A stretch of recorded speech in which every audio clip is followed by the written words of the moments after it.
এই হাদিসের মধ্যে আমার নবী বলেন, আমার যে সমস্ত উম্মত তিনটি আমল করবে সরাসরি জান্নাত। সুবহানাল্লাহ বলবেন না? বলুন, যে সমস্ত উম্মত কয়টা আমল করবে? তিনটা আমল যাদের মধ্যে থাকবে আমার নবী কয় দখলাল জান্নাহ, ওরা জান্নাতে প্রবেশ করবে।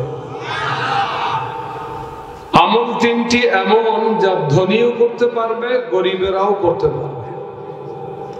আমি আপনাদের কাছে জানতে চাই, আমি যদি কোরআন হাদিস দ্বারা প্রমাণ করতে পারি কোন তিনটা আমল করলে জান্নাতে যাওয়া যায়, তাহলে কারা কারা এই তিনটি আমল করার চেষ্টা করবেন? হাত জানান। আল্লাহ তৌফিক দান করুন। আমিন কান আমিন। তাহলে তিনটি আমল আমি সহজ করে বুঝাবার চেষ্টা করব। قال رسول الله صلى الله عليه وسلم, নবী আমার ইরশাদ করেছেন, হে আমার উম্মত, মান আকালা তাইয়্যিবা, আমার যে সমস্ত উম্মত হালাল খানা খাবে। কোন কোন কি খাবে? এক নম্বর আমল হলো হালাল খানা খাওয়া। বলেন, এক নম্বর আমল কি? হালাল খানা কারে কয়? এটা আমরা কিন্তু সবাই বুঝি না? কম এক নম্বরে যারা হালাল খানা খাবে, ঈমানদার, আমার নবী ইরশাদ করেছেন, সমস্ত ইবাদত কবুল হওয়ার জন্য হালাল খানা শর্ত। কোন কোন ইবাদত কবুল হওয়ার জন্য হালাল খানা কি শর্ত? যার খানা হালাল নয় তার ইবাদত কবুল হয় না। হারাম খানা খাই ইবাদত করলে ইবাদত কি হয় না? কতক্ষণ কি হয় না? কবুল হয় না। দুই অর্থ। কোন কবুল হয় না? কয় অর্থ মুখস্থ করবেন। কবুল হয় না অর্থ, এক নম্বরে কবুল হয় না মানে সহি হয় না, ইবাদতটা আবার করতে হয়। দুই নম্বরে কবুল হয় না মানে ইবাদত সহি হয়ে যায় বটে, কিন্তু এই ইবাদতের আশানুরূপ সওয়াব পাওয়া যায় না। বলেন, কি পাওয়া যায় না? তাহলে হারাম খানা খাইয়ে ইবাদত করলে ইবাদতের জিম্মাদারি আদায় হয়ে যায়, তবে ইবাদতের সওয়াব পাওয়া যায় না। ঠিক কিনা বলুন? তাহলে এক নম্বর আমল কি? কথা কইতে হবে। এক নম্বর আমল কি? ঈমানদার, আমি জিজ্ঞাসা করতে চাই, একটা বোতলের মধ্যে দুধ রাখবেন। দুধ কি রাখবেন? কোন কি রাখবেন? বোতলটা অপরিষ্কার, আগে দুধ রাখবেন না আগে দুধ বোতল পরিষ্কার করবেন? কতক্ষণ? দুধ রাখবেন আগে না পরিষ্কার আগে? আমার আল্লাহ নবীদেরকে বলেন, ইয়া আইয়ুহার রাসূলু কুলু মিনাত তাইয়্যিবাত, ও আমার রাসূলগণ, তোমরা সবাই হালাল খানা খাও, ওয়ামালু সলিহা, এরপরে নেক আমল করো। হালাল খানা খাও, এটা আগে। কোন কোরআনে হালাল খানা খাও এটা কি আগে? দেখুন, নবীরা কি হারাম খাইতো? কথা বলেন না কেন? নবীরা কি হারাম খাইতো? এরপরও আল্লাহ নবীদেরকে সম্বোধন করে বলেন, হে আমার নবীগণ, তোমরা হালাল খানা খাও। ঠিক কিনা? নবীদেরকে আমার আল্লাহ ছাড়ে নাই। ঠিক কিনা? আমাদের দেশে দেখবেন বড় বড় নেতারা ভক্তদেরকে হালাল খানা খাওয়ার ওয়াজ করে, নিজেরা কিন্তু হালাল খায় না, হারাম খায়। ঠিক কিনা বলুন? হাজার হাজার কোটি টাকা পাচার করে, হাজার হাজার কোটি টাকা তোষকের নিচে বিছনা বানাইয়া ঘুমায়। ঠিক কিনা বলুন? নেতা হইলে এরার কোনো বিচার আচার নাই, এই বিচার আচার ঊর্ধ্বে হয়ে যায়। ঠিক কিনা? কোন বিচার আচার নাই। আমার নবী কয়, ইসলাম এমন নয়। ইসলাম হলো এমন, আগে নেতাদেরকে ইসলাম পালন করতে হবে, এরপরে ভক্তরা ইসলাম পালন করবে। ঠিক কিনা বলো? এজন্য আমার আল্লাহ রাসূলদেরকে বলেন, নবীদেরকে বলেন, ইয়া আইয়ুহার রাসূলু কুলু মিনাত তাইয়্যিবাত, ও রাসূলগণ, তোমরা হালাল খানা খাও। ওয়ামালু সালিহা, এরপর নেক আমল করো। হালাল খানা খাওয়া আগে, নেক আমল করার কথা পরে। আমার কথাগুলি আপনারা বুঝতেছেন? হালাল খানা খাওয়ার ব্যাপারে সাহাবায়ে কেরাম কতটা সতর্ক ছিল, আমি দুই একটি ঘটনা আপনাদেরকে শোনাতে চাই। হালাল খানা খাওয়ার ব্যাপারে সাহাবায়ে কেরামদের সতর্কতা কতটা ছিল। ইমানদার যুবক, একজন সাহাবী আর একজন সাহাবীর জমিন কিনছে। জমিন কোন কি কিনছে? আপনার এলাকায় একজনের জমিন আর একজনে কেনে না? সাহাবায়ে কেরাম জমিন খরিদ করেছেন। ক্রেতাও সাহাবা, বিক্রেতাও সাহাবা। সুবহানাল্লাহ। কোন ক্রেতাও সাহাবা, বিক্রেতাও সাহাবা। যিনি জমিন খরিদ করেছেন উনি জমিন চাষ করতে যাইয়া নাঙ্গলের সাথে টাকার কলসি উঠছে। কলসি। সুবহানাল্লাহ। ওই মিয়া, ছোট্টবেলা আমরা দেখতাম আমাদের গ্রামে এই টাকা, স্বর্ণ অলংকার এগুলি হেফাজত করার জন্য মাটিয়া কলসের মধ্যে রাখা ঘরের মধ্যে মাটির মধ্যে গাইরে রাখে। দেখছেন নি আপনারা? কথা বলেন, দেখছেন নি? তাহলে জমিন টাকা পয়সা হেফাজত করার জন্য এটা জমিনের মধ্যে মানুষ গাইরে রাখত। জমিন ক্রেতা জমিন চাষ করতে যাইয়া জমিনের মধ্যে টাকার কলসি পাইছে। সুবহানাল্লাহ। এক কলস টাকা, বুঝেন না? রূপার টাকা, স্বর্ণের টাকা, এক কলসি। ও যুবক ভাই, আমরা হলে কি করতাম? আমরা হলে বাড়িতে টেলিফোন করতাম যে একটা দেড়টা খাতা পাঠায় দে। কতক্ষণ যে খাতায় পেঁচাইয়া এটা লুকাইয়া বাসায় নিয়ে যাব, জমিনের মালিক আবার টেন না পায়। ঠিক কিনা বলুন? ও যুবক ভাই, দেখো সাহাবায়ে কেরাম জমিন ক্রেতা চাষ করতে যাইয়া জমিনের মধ্যে টাকার কলসি পাইয়া টাকার কলসি মাথায় লইয়া বিক্রেতার বাড়ি হাজির হয়ে গেছে। সুবহানাল্লাহ। জমিন বিক্রেতার কাছে যাইয়া বলে, ও ভাই জমিনের মালিক রে, এই টাকার কলসির মালিক তো আমি নই, আমি তো জমিন খরিদ করেছি, টাকার কলসি আমি খরিদ করি নাই, নাও তোমার টাকার কলসি নাও। সুবহানাল্লাহ। জমিন বিক্রেতা কয়, ও ভাই আমি জমিন বিক্রি করেছি, শুধু জমিন নয় জমিনের মধ্যে যা আছে সব আমি বিক্রি করে দিয়েছি, এই টাকার মালিক আমি নয়, টাকার মালিক তুমি। সুবহানাল্লাহ। ঝগড়া লাগায় দিছে, টাকার কলসি কেউ নিতে চায় না। ঝগড়া আমরাও কিন্তু কম করতাম না, আমরা কিন্তু পিটাপিটি মারামারি ফাড়াফাড়ি হয়ে যাইত। তবে আমাদের মারামারিতে হতো টাকার কলসি নেওয়ার জন্য, আর সাহাবায়ে কেরামদের লড়াইটা হয়েছিল টাকার কলসি না নেওয়ার জন্য। সুবহানাল্লাহ কইবেন না? এখন জমিনের মালিক, পূর্ব মালিক সেও নিতে চায় না, পরের মালিক সেও নিতে চায় না। ইমানদার দোনো সাহাবা কয়, তাহলে চলো নবীর দরবারে চলো, ফয়সালা নবী করবেন। কোন ফয়সালা? কথা বলছেন না কেন? ফয়সালা নবী করবে, নবীর দরবারে চলো। নবীর দরবারে গিয়া দুজনে তাদের বক্তব্য পেশ করলো। জমিন ক্রেতা কয়, নবী গো আমি তো জমিন খরিদ করেছি, টাকা খরিদ করি নাই। বিক্রেতা কয়, আমি জমিন বিক্রি করেছি, জমিনের মধ্যে যা আছে সব বিক্রি করেছি, এই টাকার মালিক আমি নয়।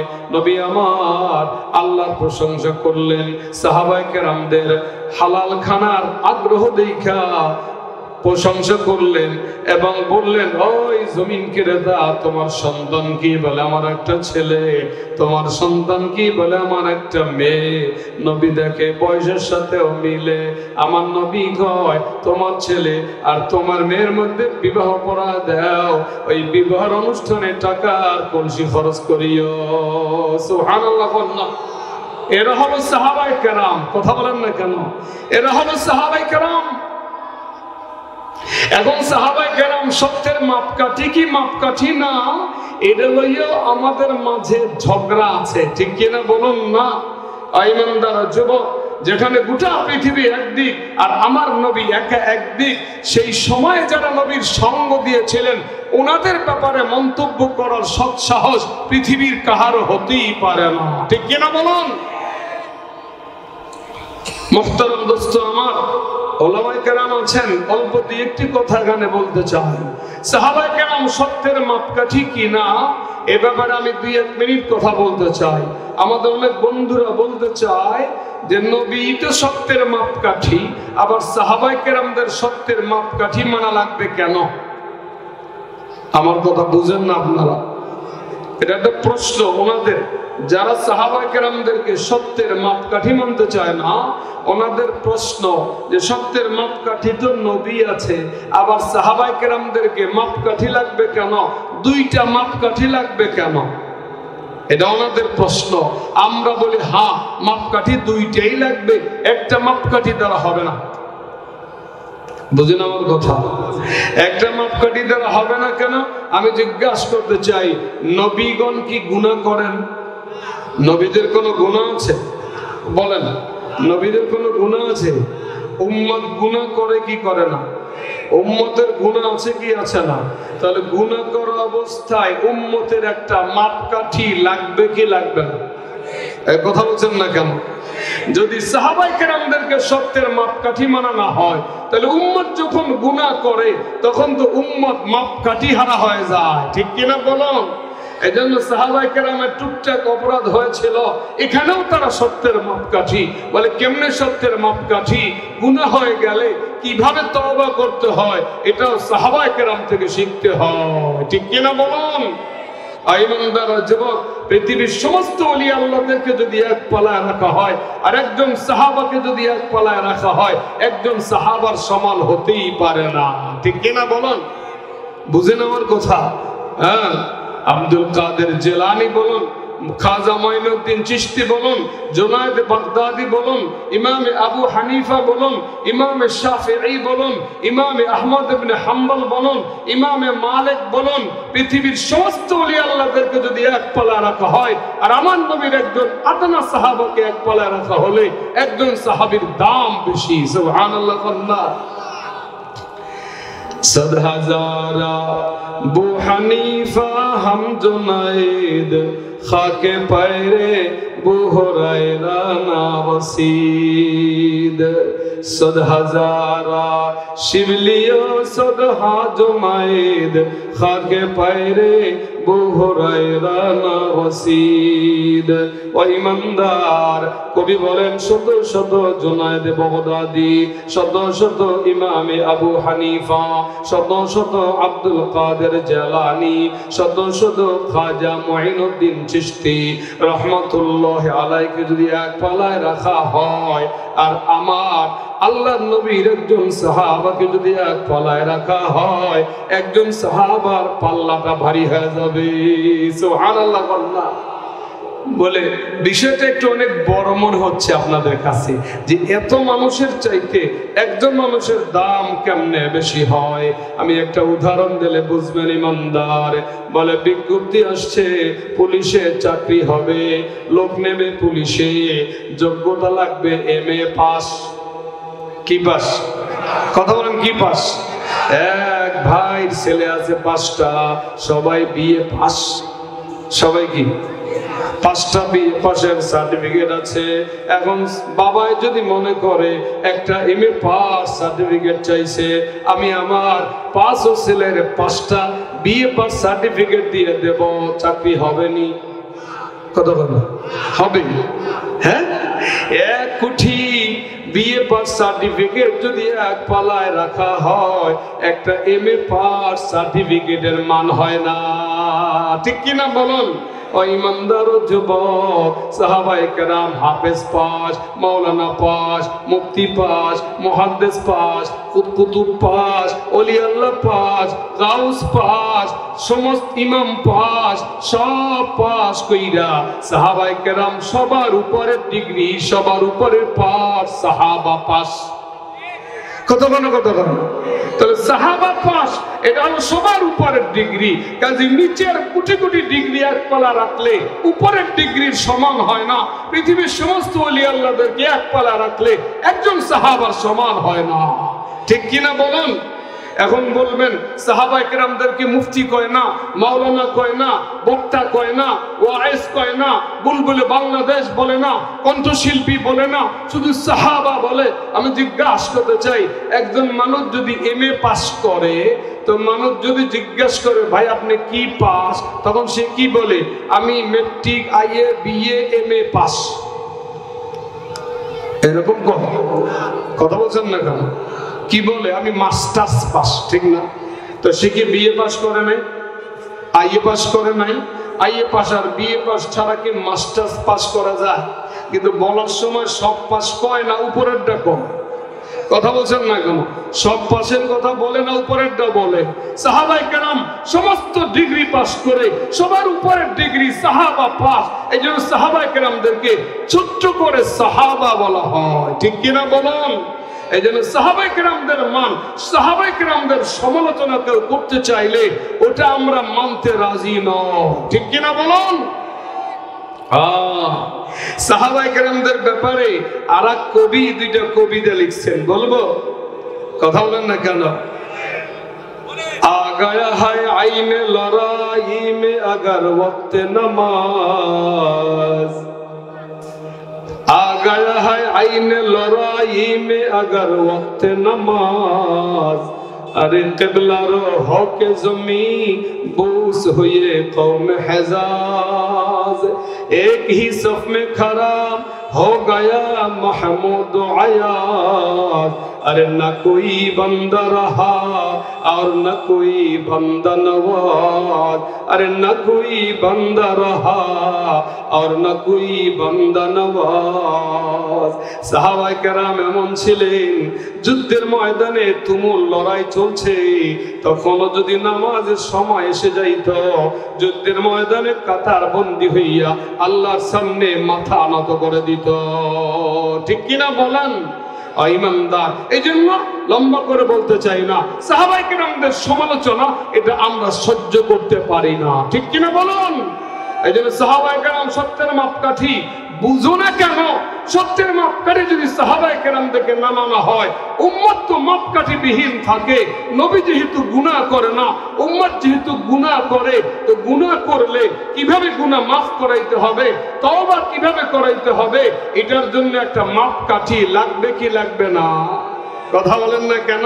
সাহাবায়ে কেরাম টুকটাক অপরাধ তাদের হয়েছিল, এটা দেখতে পাচ্ছ, অথচ সাহাবায়ে কেরামদের তওবার নমুনা নজরে পড়ে না।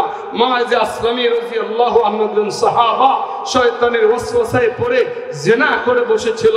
পৃথিবীর কেউ দেখে নাই, কোনো সাক্ষী নাই। জিনার বিচার করতে হলে চারজন প্রত্যক্ষদর্শী সাক্ষী লাগে, একজন সাক্ষীও নাই। আল্লাহর ভয়ে নবীর দরবারে এসে কয়, ইয়া রাসূলুল্লাহ ইন্নী কদ যানাইতু ফাতাহিরনি, হে নবী আমি জিনা করে ফেলেছি, দুনিয়ার বিচার করে আমাকে পাক করে দেন, আমি আল্লাহর কাঠগড়ায় আসামি হয়ে দাঁড়াতে চাই না। চিৎকার করে সুবহানাল্লাহ কম। নবীর সামনে এসে দাঁড়ায়, স্বীকার করছে।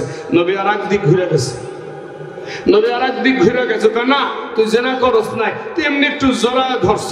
নবীর উদ্দেশ্য ছিল পৃথিবীর কোনো সাক্ষী নাই, ও বিচার থেকে বাইচা যাক। ওর বিচার হলো ওরে পাথর মাইরা উড়া দিতে হবে, বিচার থেকে বাইচা যাক। নবী আর একদিকে ঘুরে দাঁড়াইলেন।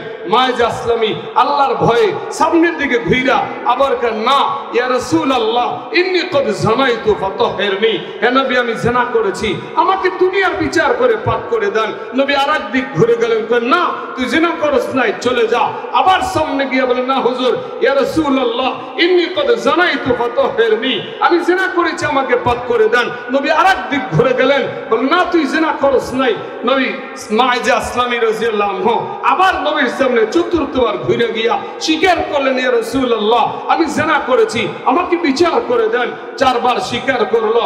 আমার নবী চারবার স্বীকারোক্তিকে চারজন শিক্ষার সাক্ষীর স্থলাভিষিক্ত লিপ্ত করে বিচার করে দিলেন। সাহাবায়ে কেরাম পাথর মেরে শহীদ করে দিলেন, ছুটাছুটি করলেন। নবীর কাছে আইসা সাহাবায়ে কেরাম বর্ণনা করতেছেন তার নবী দুই চোখ থেকে দরদর করে পানি ছেড়ে দিলেন এবং বললেন, লাকাদ তাবা তাওবাতান লাউ কুসিমাত বাইনা লাবাতাইল মদিনাতি লাওয়াসিআতহুম। বলে আমার মায়েজ এত বড় তওবা করেছে, আমার মায়েজের তওবা যদি গোটা মদিনাবাসীকে ভাগ করে দেওয়া হতো, গোটা মদিনাবাসীর গুনাহ মায়েজে আসলামের একার তওবার দ্বারা মাফ হয়ে যাইত। চিৎকার করে সুবহানাল্লাহ কোন। তাহলে এখানে তিনি আমাদের মাপকাঠি কিনা বলুন? হ্যাঁ, এদিকে আমি লম্বা আলোচনা করতে চাই না। আলোচনা ছিল সাহাবায়ে কেরাম হালাল খানার ব্যাপারে কতটা সতর্ক ছিলেন, সচেতন ছিলেন, ঠিক কিনা? বুখারী শরীফের রওয়ায়াত এই ৩-৪ দিন আগেও আল্লাহর মেহেরবানি বুখারীতে পড়াইছি। সাহাবায়ে কেরামদের একটি দল এক এলাকায় গেলেন, কাফের এলাকায়। কোন এলাকায়? কাফের এলাকায়। এলাকায় গিয়া সাহাবায়ে কেরাম আমাকে তো খানা খাওয়াও। কি খাও? আমাদেরকে মেহমানদারি করো। মেহমানদারি চাইলেন। এলাকাবাসী কয় না, খাওয়াবো না। হুজুর দেখছো তো বেঈমান কাফের, হুজুরকে ডাকলে তো আবার একটু অ্যালার্জি শুরু হয়ে যায় অনেকে, ঠিক না? হ্যাঁ, আল্লাহওয়ালাদেরকে দেখলে, দিনদারদেরকে দেখলে কিছু মানুষের অ্যালার্জি শুরু হয়, খাউজানি শুরু হয়, ঠিক কিনা বলুন? এলাকার মানুষ বলে না, খাওয়াবো না। সাহাবায়ে কেরাম ক্ষুধার্ত, এলাকাবাসী খাওয়াইতে চায় না। আমার আল্লাহ কয়, দেখবি আমি কেমনে আমার নবীর সাহাবায়ে কেরামদের রিজিকের ব্যবস্থা করে দিই। সুবহানাল্লাহ। ঘটনাক্রমে ওই এলাকার বড় নেতারে সাপে কামড়াইছে। কারণ কি দিয়ে কামড়াইছে? আরে বলেন না, কি দিয়ে কামড়াইছে? সমস্ত ওজাবদ্ধ ফেল, ডাক্তার ফেল, নেতা ভালো হয় না, মারা যাবে যাবে ভাব। এখন নেতার লোকেরা কয়, কিছু মানুষ আমাদের কাছে মেহমানদারি চাইছিল, ওদেরকে দেখতে বড় ভালো দেখা যায়, ওদের চেহারাগুলির মধ্যে নূর চমকায়। সুবহানাল্লাহ। ইমানদার যারা আল্লাহওয়ালা, যারা নামাজি, ওদের চেহারার মধ্যে নূর চমকায়, ঠিক কিনা বলো? নামাজিদের চেহারা দেখলে বোঝা যায় এরা নামাজি, ঠিক কিনা? 3 দিন তাবলীগে যাইয়া 3 পাঁচা 15 ওয়াক্ত নামাজ মসজিদে জামাতের সাথে পড়ে আসলে চেহারার মধ্যে নূরানি ছাপ পড়ে যায়, ঠিক কিনা? হক্কানি পীরের দরবারে 3 দিন গিয়া থাইকা 3 পাঁচা 15 ওয়াক্ত নামাজ জামাতের সাথে পড়লে ওদের চেহারার মধ্যে নূরানি ছাপ পড়ে যায়, ঠিক কিনা বলুন? সাহাবায়ে কেরামদের চেহারায় নূরানি ছাপ পড়ছিল কি পড়ছিল না? ইমানদার যুবক দেখবেন, এই আমরা যারা মোল্লা আমাদেরকে একটু টিটকারি মিটকারি করলেও বিপদে পড়লে পানি পরানিতে কিন্তু আমাদের কাছে আয়, ঠিক কিনা বলুন না? ঠেকলে কিন্তু আমাদের কাছে আসা লাগে, ঠিক কিনা? ইমানদার নেতার লোকেরা সাহাবায়ে কেরামদের কাছে যাইয়া কয়, তোমাদের মাঝে কেউ আছেনি সাপে কাটলে ঝাড়তে পারে এমন কেউ আছেনি? কেউ আসেনি ঝাড়তে পারে? একজন সাহাবী কয়, আমি ঝাড়তে পারি। সুবহানাল্লাহ। তবে আমি ঝাড়বো, শর্ত আছে। সুবহানাল্লাহ। না, তোমাদের কাছে মেহমানদারি চাইছিলাম, তোমরা আমাদেরকে এক বেলা খানা খাওয়ায় না, খাওয়াও নাই। এখন নেতারে ঝাড়তে পারি, আমাদেরকে মাল দেওয়া লাগবে, মাল। সুবহানাল্লাহ। না, বলুন রিজিকের মালিক কে? জোরে জোরে, রিজিকের মালিক কে? হয় নাই, রিজিকের মালিক কে? একমাত্র আল্লাহ। কোন একমাত্র? জামিয়া ইমদাদিয়া মাদ্রাসায় যারা পড়ে এদের রিজিকের মালিক কে? আল্লাহ কেমনে রিজিক দেয় দেখো না। ক্বালা রাসূলুল্লাহ সাল্লাল্লাহু আলাইহি ওয়াসাল্লাম, আর রিজকু মাকসুমুন ইয়াতলুবুল আবদা আকসার মিম্মা ইয়াতলুবুল আবদু। আমার নবী কয়, হে আমার উম্মত, সবার জন্য রিজিক বন্টন করা আছে। কে কত টাকা রিজিক কামাই করবা, ভাগ করা আছে। বলে তুমি যেই পরিমাণ রিজিক তালাশ করো এর চাইতে রিজিক তোমারে বেশি তালাশ করে। সুবহানাল্লাহ। বলুন কি বললাম? আমি আমার বরাদ্দ রিজিক যেই পরিমাণ তালাশ করি তার চাইতে আমার বরাদ্দ রিজিক আমারে বেশি তালাশ করে। কত বলে? যেমন সাগরে একটা ইলিশ মাছ আছে, ইলিশ মাছটা আমার নামে লেখা। কতক্ষণ যে ইলিশ মাছটা তকদিরে লেখা যে এটা আমি খাবো, কি লেখা থাকে না তকদিরে? নবী কয় তুমি ইলিশ মাছটা খোঁজার জন্য যেই পরিমাণ মেহনত করো এর চাইতে ইলিশ মাছটা তোমার কাছে আসার জন্য তোমারে বেশি খোঁজে। সুবহানাল্লাহ। বুঝেন আমার কথা? কারণ আমার তকদিরে যেমন ইলিশ মাছ লেখা আছে, ইলিশ মাছটা তকদিরেও তো আমার নামটা লেখা আছে। কতক্ষণ না কেন? উদাহরণ না দিলে বুঝবেন না। বলে মাছ আবার আমাকে কেমনে খুঁজে? ইমানদার যুবক, গ্রাম্য এলাকায় অনেক সময় পুষ্কুনিতে অনেক মাছ পড়ে, শোল মাছ, গজাল মাছ, মাগুর মাছ পড়ে কি পড়ে না? আর কন্যা পড়ে কি পড়ে না? তাহলে ডালপালা দিয়ে মাছগুলিকে হেফাজত করে শীতকালে যখন পানি কমিয়ে যায় একদিন তারিখ দেয়, আজকে মাছ ধরবো, বাড়ির সবাই থাকবি। করে কি করে না? বলে যে যা ধরতে পারবা অর্ধেক ধর্মী ভাগ আর বাকি অর্ধেক এজমালি। এরকম হয় কি হয় না? ওই বাড়িতে এক লোক, তার 5টা ছেলে আছে বড় বড়। 5 ছেলেকে বলছে খবরদার শুক্রবার কোথাও যাবি না, পুষ্কুনিতে মাছ ধরা হবে, বড় বড় শোল মাছ আছে, সবাই থাকবি। মনে মনে চিন্তা করে আমার সাথে আজকে কেউ মাছ ধরিয়া পারবে না, আমার বড় বড় 5টা ছেলে আছে, আর একজন মুরব্বী, এর কোনো ছেলে বাড়িতে নাই, শুধুমাত্র 5 বছরের কন্যাতি আছে। উনি মনে করে আমি তো তেমন বেশি মাছ টাছ পাইব না। শুক্রবার মাছ ধরা শুরু হয়ে গেল। 5 ছেলের বাবা বড় এক শোল মাছ জালের মধ্যে ফালাইলো। অমনি 5 ছেলে লাফ মাইরা পুষ্কুনিতে পইরা চতুর্দিকে ঘাইতে আটকায় দিছে। শোল মাছ ধরার চেষ্টা করতেছে, মাছটা হাতে লাগে আবার ছুটিয়া যায়, হাতে লাগে আবার ছুটিয়া যায়, ধরতে পারে না। বুড়া চাচা, যার সাথে কোনো লোকজন নাই, উনি জাল প্রস্তুতি নিয়া সুযোগের অপেক্ষায় দাঁড়ায় রয়েছে। সুবহানাল্লাহ। কন্যা এখন হঠাৎ করিয়া 5 ছেলে দেখে এখন আর শোল মাছ জালের মধ্যে লাগে না। ব্যাপার কি? শোল মাছটা গেল কোথায়? এক ছেলে ডুব দিয়ে কয় দেখি ঘাইয়ের পাশে গেছে নি। ছেলেটা ডুব দিয়া ঘাইয়ের পাশে হাত মারছে, অমনি শোল মাছের লেজে হাত পড়ছে। আমার আল্লাহ কয় শোল মাছ রে, দৌড় মারো না কেন? এখনো দৌড় মারো না কেন? এই 5টা ছেলে যারা তোমাকে ধরার জন্য চেষ্টা করতেছে, একজনের নামেও তোমার নাম লেখা নাই। সুবহানাল্লাহ। 5 ছেলের চোখে ধোকা দিয়া জালের তল দিয়ে বাইর হইয়া এখন স্লোগান দিতে দিতে শোল মাছ যায়। ঠিক কিনা? এখন শোল মাছ জালে গনে বাইরে গেলে চিনা যায়, মাটির মধ্যে চিহ্ন পড়ে যায়, বন্ডা বন্ডা ওঠে। ঠিক কিনা? এখন আমার আল্লাহ কয় বুড়া রে, দাঁড়াই রইছো কেন? জাল মারো না। আপনি পানির চিহ্ন দেখা বুড়া জাল মাইরা দিছে। ওই ইমানদার যুবক, যে শোল মাছ 4-5 জনেও ধরতে পারে নাই, ওই শোল মাছ জাল থেকে বাইর হইয়া এখন বুড়া মানুষের জালের ঘাইয়ের মধ্যে ঢুইকা ঘুমায়। সুবহানাল্লাহ। কন্যা এর চেয়ে ভালো করে বোঝানোর ক্ষমতা আমার নাই।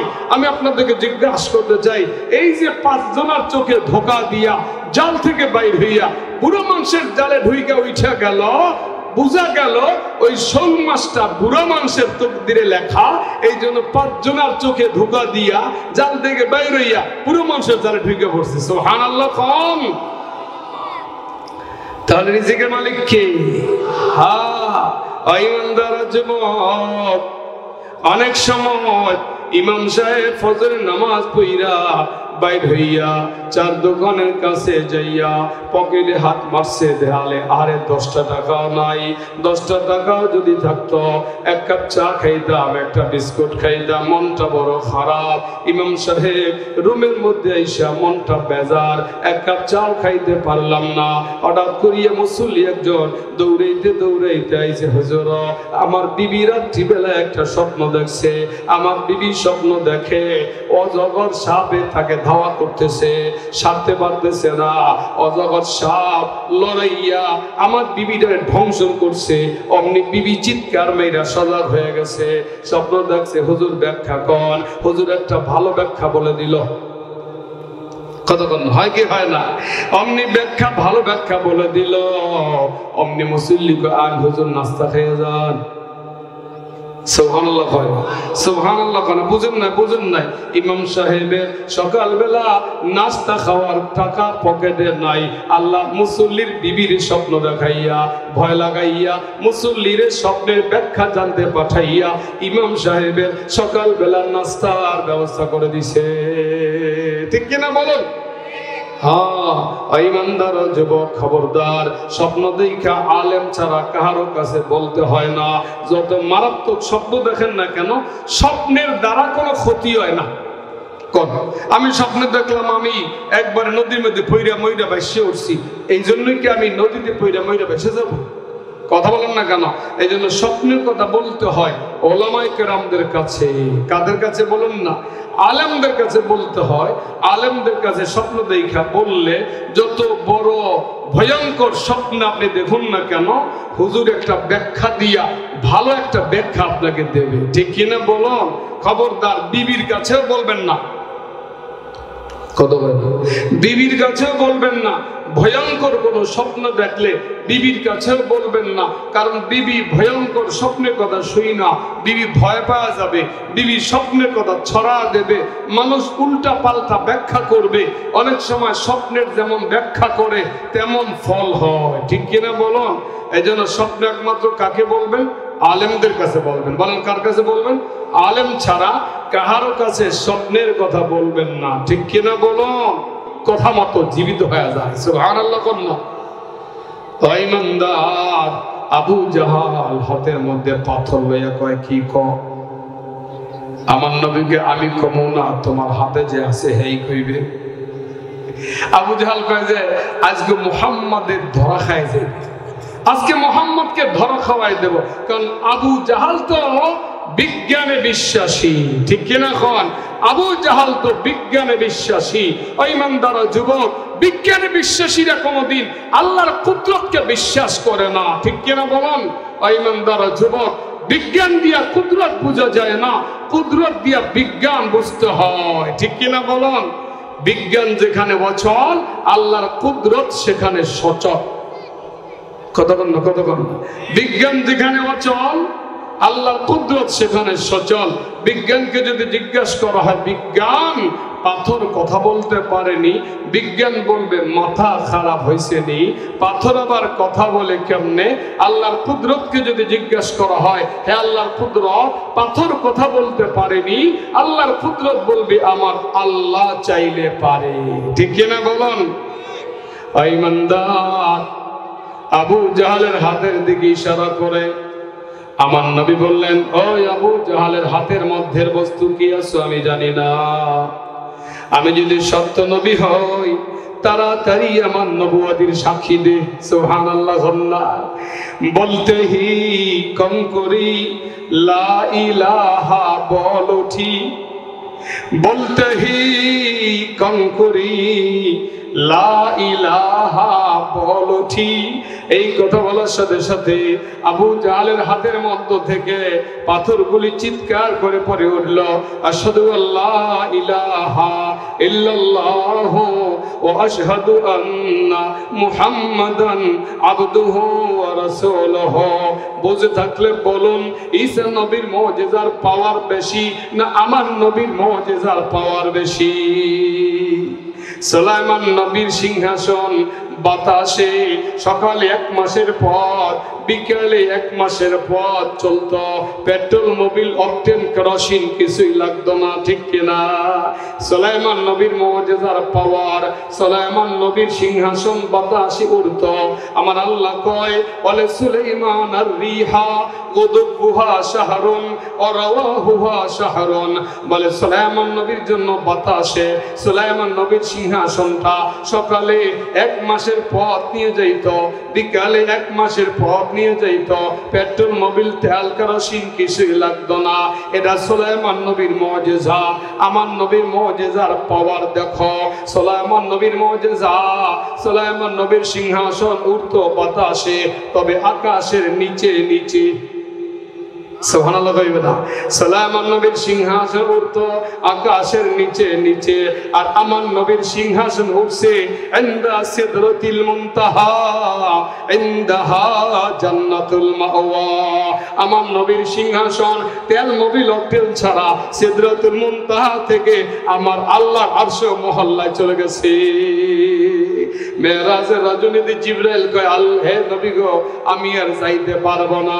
আমার নবী কয়, যাইতে না পারলে আমার নিয়ে আইসো কা? সুবহানাল্লাহ কইবেন না? সামনে আর যাইতে পারবা না, আমাকে নিয়ে আসছো কেন? বলে, ও নবী গো, আমি যদি এখান থেকে একটু সামান্য সামনে অগ্রসর হই, আল্লাহর নূরের তাজাল্লিতে আমার 6 খান পাখা পুইরা সারখার হয়ে যাবে, সামনে যাওয়ার অনুমতি আমার নাই। বলে, ও জিবরাইল, আমি কেমনে যাব? বলে, সেই চিন্তা আপনার নয়, আপনার মেজবান, আপনার বন্ধু আপনাকে নেওয়ার বিশেষ ব্যবস্থা করবে। সুবহানাল্লাহ। সবুজ রঙের মখমলি সিংহাসন নবীর কাছে চলে আসছে, নবীর সিংহাসনে বসছে, বাতাসে উড়াইয়া আমার আল্লাহ আরশ মহল্লা পর্যন্ত লাগা গেছে। বুঝে থাকলে বলো, সুলাইমান নবীর মুজিজার পাওয়ার বেশি না আমার নবীর মুজিজার পাওয়ার বেশি? এমন একজন নবীকে অনুসরণ করতে মনে চায় না? এমন একজন নবীকে অনুসরণ করতে মনে চায় না? ইমানদার যুবক, এই জন্য নবীর উম্মতের জামা হবে মদিনা মার্কা, ঠিক কিনা? নবীর উম্মতের দাড়ি হবে মদিনা মার্কা, নবীর উম্মতের সব কিছু হবে মদিনা মার্কা। মনে রাখবা, মুখস্থ করো। অল্প সময়ে কোন অল্প সময়ে কম পরিশ্রমে অধিক সওয়াব অর্জন করা যায় সুন্নাত তরিকা মতো আমল করলে। কম সময়ে কন্যারে ভাই, অল্প সময়ে কম পরিশ্রমে অধিক সওয়াব কামাই করা যায় সুন্নাত তরিকা মতো আমল করলে, ঠিক কিনা? আমি জিজ্ঞাসা করতে চাই, মিসওয়াক করা কি অনেক বড় কষ্টের ব্যাপার? বেশি কষ্ট? নবী আমার ইরশাদ করেছেন, মিসওয়াক করিয়ে নামাজ পড়লে 1 রাকাত নামাজে 70 রাকাত নামাজের সওয়াব পাওয়া যায়। সুবহানাল্লাহ। তো দেখছেন, একটু কষ্ট করছেন, মিসওয়াক করছেন, 1 রাকাতে 70 রাকাতের সওয়াব, ঠিক কিনা? মিসওয়াক করবেন, মিসওয়াক। ও ইমানদার যুবক, মিসওয়াকের 70টা ফায়দা আছে। সবচেয়ে বড় ফায়দা তাযকিরুশ শাহাদাতাইনি ইনদাল মাউত। যারা সব সময় মিসওয়াক করে, এদের মৃত্যুর সময় কলেমা নসিব হয়। সুবহানাল্লাহ। সর্বনিম্ন ফায়দা ওয়ামাতহারাতুল লিল ফাম। যারা সব সময় মিসওয়াক করে, ওদের দাঁত অপরিষ্কার থাকে না, ওদের দাঁতে পোকায় ধরে না, ঠিক কিনা? ইমানদার যুবক, দেখবেন দাঁতে ব্যথা কয় না, আমাকে দাঁতে পোকায় ধরছে, দাঁতে কোনো পোকায় ধরে না, এটা হলো ভুয়া কথা। দাঁত নষ্ট হয়ে যায়, ঠিক না? দাঁতের মধ্য থেকে যে পোকা টোকা বাইর করে, এগুলো সব ফালতু, কতক্ষণ না। আচ্ছা বলুন তো, দাঁত হইল একটা শক্ত কঠিন পদার্থ, এখানে যে পোকাগুলি বাইর করে, এগুলো কি দাঁতের চাপে ওখানে থাকতে পারে? কতক্ষণ না। কেন? দাঁত কোনোদিন পোকায় খায় না, দাঁত একটা রোগ নষ্ট হয়ে যায়। দেখবেন দাঁতে ব্যথা, দাঁতে পোকায় ধরা, এটা কিন্তু মহিলাদের মধ্যে বেশি। কথা কইব না? মহিলাদের মধ্যে, আমার জানা মতে মহিলাদের মধ্যে বেশি। কেন? মা বোনদের মধ্যে মিসওয়াক করার প্রচলন নাই, ঠিক কিনা? এরা মিসওয়াক করে না। একটা মশলা আপনাদেরকে বলতে চাই, আপনারা সাধারণত বেরাস করেন, বেরাস করেন কিনা? বিরাজ করলে মিসওয়াকের সওয়াব পাওয়া যাবে কিনা এটা মসলা আছে না নাই? মনে রাখবেন, মিসওয়াক করার ক্ষেত্রে দুই ধরনের সওয়াব পাওয়া যায়। কয় ধরনের? এই কতক্ষণ না, কয় ধরনের সওয়াব পাওয়া যায়? দুই ধরনের সওয়াব পাওয়া যায়। এক ধরনের সওয়াব হলো দাঁত মাজনের সওয়াব, দাঁত। আর একটা হলো সুন্নত তরিকার মিসওয়াক ব্যবহার করার সুন্নত। মানে মিসওয়াকটাও সুন্নত তরিকার হতে হবে, যেমন 1 বিঘত লম্বা হতে হবে, একটু তিতা তিতা ডাল, কাঁচা ডাল হতে হবে, কেন্নঙ্গুলির মতো চিকন হতে হবে। এই যে সুন্নতগুলি, এগুলি তো বেরাসের মধ্যে পাওয়া যায় না, তবে দাঁত মাজনের সুন্নত এটা বেরাস দ্বারা করলেও আদায় হবে। সুবহানাল্লাহ পাবেন না?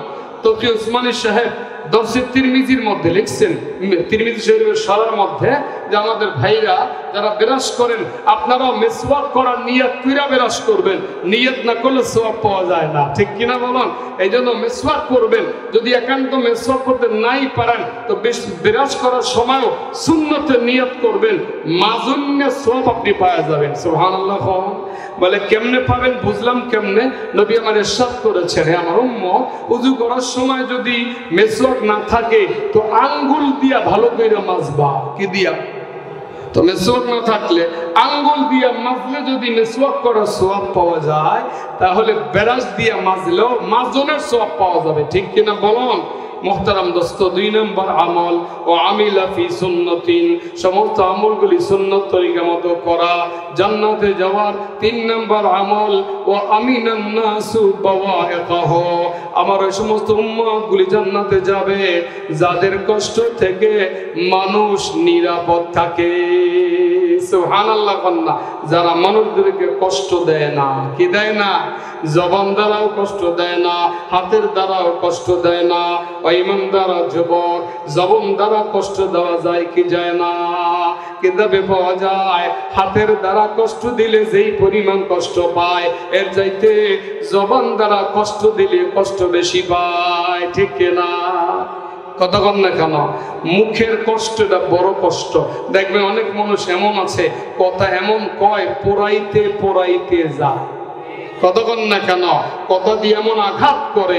এই জন্য এক কবি বলছেন, জারাহাতুস সিনানি লাহালতিয়ামু ওয়ালা ইয়ালতামু মা জারাহাল লিসানু, জারাহাতুস সিনানি লাহালতিয়ামু ওয়ালা ইয়ালতামু মা জারাহাল লিসানু, অস্ত্র দিয়ে আঘাত করলে, ব্যান্ডেজ করলে ভালো হয়ে যায়, কথা দিয়ে আঘাত করলে ওই আঘাত ভালো করার মতো কোনো মেডিসিন ডাক্তাররা আবিষ্কার করতে পারে না।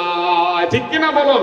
এই জন্য ক্বালা রাসূলুল্লাহ সাল্লাল্লাহু আলাইহি ওয়াসাল্লাম, আল মুসলিমু মান সালিমাল মুসলিমুনা মিন লিসানিহি ওয়া ইয়াদিহি, প্রকৃত মুসলমান ওরা যাদের জবানের কষ্ট থেকে মানুষ নিরাপদ থাকে, যাদের হাতের কষ্ট থেকে মানুষ নিরাপদ থাকে। এই হাদিসের মধ্যে হাতের কষ্টের আগে জবানের কষ্টের কথা আগে বলছেন। তাহলে বোঝা গেল কথার হিট, কথার আঘাত এটা অস্ত্রের আঘাতের চাইতে মারাত্মক। ঠিক কিনা বলুন? আমরা কি প্রতিজ্ঞা করতে পারি না যে আমরা কোনো মানুষের মনে কষ্ট দেব না? কতক্ষণ না কেন? কতক্ষণ না কেন? এক কবি বলেন, মাই খোরো মসহাব্বা সুজো আতিশান্দার কাবাজন সাকেনে বুদখানা পাশি মর্দ মাজারি মকম। কবি বলে, যুবক রে, মনে চাইলে মদ খা, মনে চাইলে একটু মনে চাইলে মদ খাইতে কয় না, কিন্তু সামনে দেখ, মনে চাইলে মদ খা, মুসহাব বসোস, মনে চাইলে কোরআন শরীফ জ্বালায় দে, মনে চাইলে কাবা ঘরে গিয়ে আগুন লাগা দে, এরপরও মানুষের মনে আঘাত দিস না। সুবহানাল্লাহ। কন্যা কবি বুঝাইতে চায়, মদ খাওয়া, কোরআন শরীফ জ্বালা দেওয়া, বাইতুল্লাহর ঘরে আগুন লাগানো, এর চাইতে মহা অপরাধ হলো একজন মানুষের মনে আঘাত দেওয়া। ঠিক কিনা বলুন? ईमानदार आरक कवि बोलें दिल बदस्ता वर्के हज्जे अकबर